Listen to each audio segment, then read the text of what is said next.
Good morning. Thank you for joining us. I'm Marco D'Angelo, President and CEO of the Canadian Urban Transit Association. Joining me today is the Chair of CUTA's board, Dave Reage. We're here. We have a full day of meetings on Parliament Hill. We've got folks from transit agencies from every part of the country, as well as the business sector that supports them.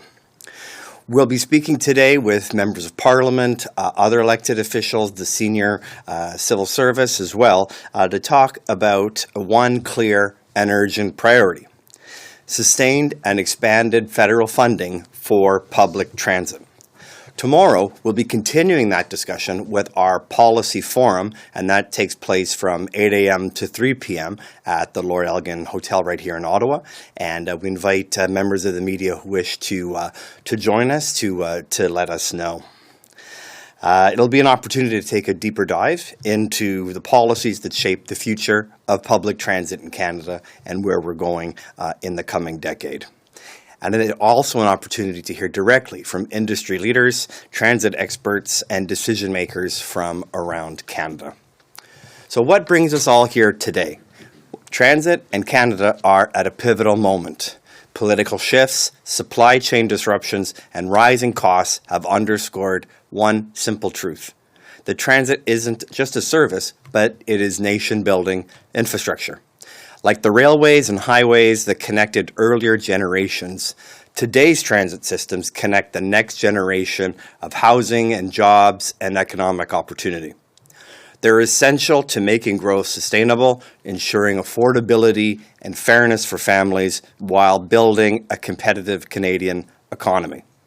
That's why transit must be central to Canada's broader nation-building agenda, alongside some of the projects that have already been announced by Prime Minister Mark Carney as he's launched the Major Projects Office. And that's why we're here today to call on the federal government to ensure that the Canada Public Transit Fund, launching in 2026, is designed and funded so that it can succeed. Le transport collectif n'est pas seulement un service, c'est une infrastructure de construction nationale.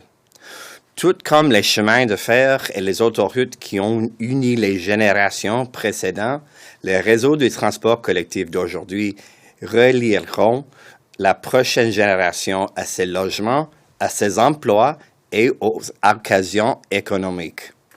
Ils sont essentiels pour assurer une croissance durable, rendre la vie plus abordable pour les familles et soutenir une économie concurrentielle.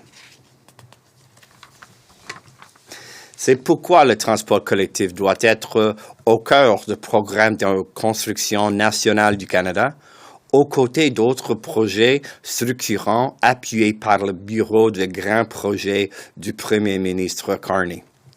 Et c'est pourquoi nous demandons au gouvernement fédéral d'assurer que le Fonds canadien pour le transport en commun, qui sera lancé en 2026, soit conçu et financé de manière à garantir son succès. The Canadian Public Transit Fund is set to provide $3 billion every year in stable and predictable funding to modernize transit systems across our country, to help people to reach jobs, to reach housing and essential services, while bolstering the economy in our cities and towns. And to help people reach jobs, we need to have an effective, reliable transit service. And this program, the CPTF, is designed to do just that. It's designed to be transformative. But the way that it's structured risks slowing down the very instruments that Canadians urgently need. So these are investments that are needed. There's a large infrastructure debt that's accumulated in public transit, but we see optimism in terms of how the CPTF can help to address those gaps.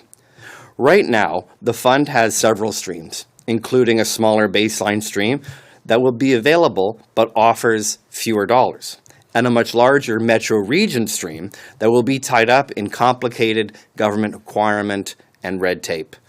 The structure could delay the launch of these critical infrastructure projects and limit how much we can get built right away next year in 2026. This is at a time when transit systems are already stretched to the breaking point. Across our country, we know that the fleet, the average age of a bus, is rapidly aging. In 2019, the average age of a vehicle was 8.3 years, and now sits at 9.5 years, meaning there's also vehicles on the road, too many of them, that are 15 years old, that are over 20 years old, and those have costs that are associated with having a fleet that's aging when it could be refreshed with a new, more reliable bus.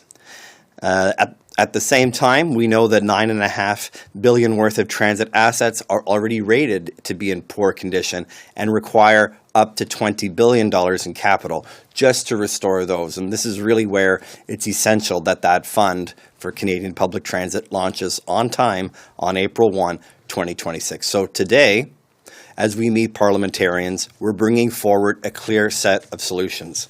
We have practical steps to make this fund work for Canadians. And to walk you through those, I'd like to turn it over to the chair of CUTA's board, Dave Reage. Thank you, Marco. Good morning. I'm Dave Reage, chair of CUTA and executive director of strategic infrastructure and transportation planning with the Halifax Regional Municipality. As Marco said, the challenges facing our systems are real, but they are solvable if we act now. We are asking the federal government to strengthen the Canada Public Transit Fund in 4 key ways. First, we are asking to double the baseline funding stream from $500 million to $1 billion annually. This will allow agencies to meet the urgent needs of today's commuters and tomorrow's growth by getting funding out the door quickly to systems of all sizes with shovel-ready projects across the country. Second, we are asking the government to legislate the fund and include a 5% annual funding escalator. Construction and procurement costs are rising faster than inflation. The cost of a new bus has already increased by over 22% since 2020, and this escalator is needed to preserve the fund's value over time. Third, we are calling on the government to use the fund's targeted funding stream to help agencies rapidly renew their fleets with flexibility on propulsion type. Some systems are ready to adopt electric buses, while others must rely on hybrid and other propulsion types for now. New vehicles of any type reduce emissions compared to older ones and improve reliability, which cuts congestion and supports economic growth. And fourth, we need to make sure this fund works for all of Canada. That means cutting the red tape built into its current design, particularly in the Metro Region Agreement stream, which risks delaying funding for years. We are asking the federal government to simplify the process and expand eligibility so that smaller and rural systems, often the ones with the most severe mobility gaps, can access capital to grow their service. Without this flexibility, the fund risks benefiting only the largest cities while leaving many communities behind. Finally, we also need to keep people safe. That means protecting the frontline transit workers who keep our system running every day. We are asking for an amendment to the criminal code to strengthen penalties for assaults on transit workers and to expand the definition of operator to include all frontline staff, such as maintenance workers, fare inspectors, and station personnel. Every person who helps deliver transit service deserves to be safe on the job. Every dollar invested in public transit creates $2.40 in economic activity and adds $1 to Canada's GDP. Transit is how we will unlock housing supply, strengthen labor markets, reduce congestion, and cut emissions all at once. This is a once-in-a-generation opportunity to give Canadians the safe, reliable, and affordable public transit they deserve. The Canada Public Transit Fund must be built to meet the scale of this challenge. The time to act is now. Thank you. Okay. Thank you very much, and we'd be happy to take a few questions as well.